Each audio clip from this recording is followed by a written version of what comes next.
देश के लोग समझ गए हैं कि आपको विदेश नीति नेशनल सिक्योरिटी पे नहीं करनी है, एप्स्टीन फाइल्स पे नहीं करनी है। मुद्दा है स्पीकर्स का रिमूवल, उसके ऊपर बैठ के सिर्फ वाह मोदी जी वाह करना है सर, कीजिए।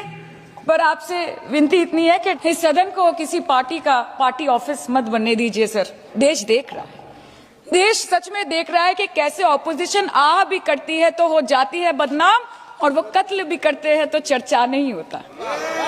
और हम मानते हैं कि एलओपी का सलाहकार कोई नहीं है सर, परंतु प्रधानमंत्री जी का सलाहकार बनके उनको सदन में आने से रोक दिया ये कहकर कि महिला सांसदों से उनको खतरा है। सर आपने तो हमको देशवासियों के सामने आतंकवादी बना दिया, और जबकि असली आतंकवादी इस देश में साइकिल चला के घुस जाते हैं और पैदल वापस चले जाते हैं, आप उनको रोक नहीं पाते।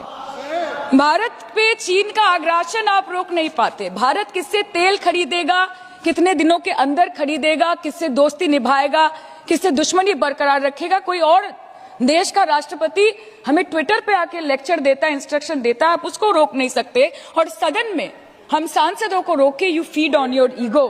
सर कृपया इतना भरोसा रखिए कि लड़ाई नीतियों की है, विचारों की है, आपके और हमारे परिवारों की नहीं, इस देश के लोगों के अधिकार की है। हाँ लड़ते हैं हम आपसे, हम लड़ते हैं आपसे, संविधान हाथ में लेके लड़ते हैं, हाथ में हमारे तलवार नहीं है सर। और सर ये देश के लोग समझ गए हैं कि आपको महत्वपूर्ण विषयों पर बात नहीं करनी है, महत्वपूर्ण विषयों पर बात नहीं करनी है सर, के ऊपर संसद चल रहा है, सर पार्लियामेंट्री प्रोसीजर कभी मुद्दे पर भी आना कीजिए, चर्चा नहीं करनी है सर, ठीक है। बेरोजगारी पे चर्चा नहीं करनी है, हाँ जी, शिक्षा पे नहीं करनी है, स्वास्थ्य पे नहीं करनी है, बजट पे नहीं करनी है, प्रदूषण, एसआईआर, डिफेंस, विदेश नीति, नेशनल सिक्योरिटी पे नहीं करनी है, एप्स्टीन फाइल्स पे नहीं करनी है। मुद्दा है स्पीकर्स का रिमूवल, उसके ऊपर बैठ के सिर्फ वाह मोदी जी वाह करना है सर, कीजिए।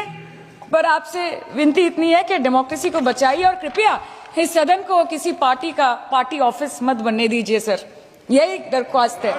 क्योंकि ये सदन जैसे हमारे आदरणीय प्रधानमंत्री के लिए मंदिर है, वैसे हमारे लिए भी मंदिर है, और गणतंत्र हमारी पूजा है, संविधान हमारी गीता है।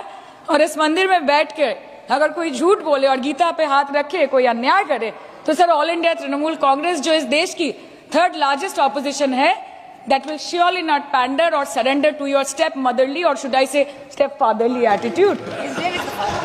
अंत में अध्यक्ष महोदय मैं पुनः ये कहना चाहती हूँ कि ओम बिरला सर से व्यक्तिगत रूप से मुझे कोई भी विरोध नहीं है, और मुझे ये बुरा लग रहा है कहते हुए कि मैं पहली बार की सांसद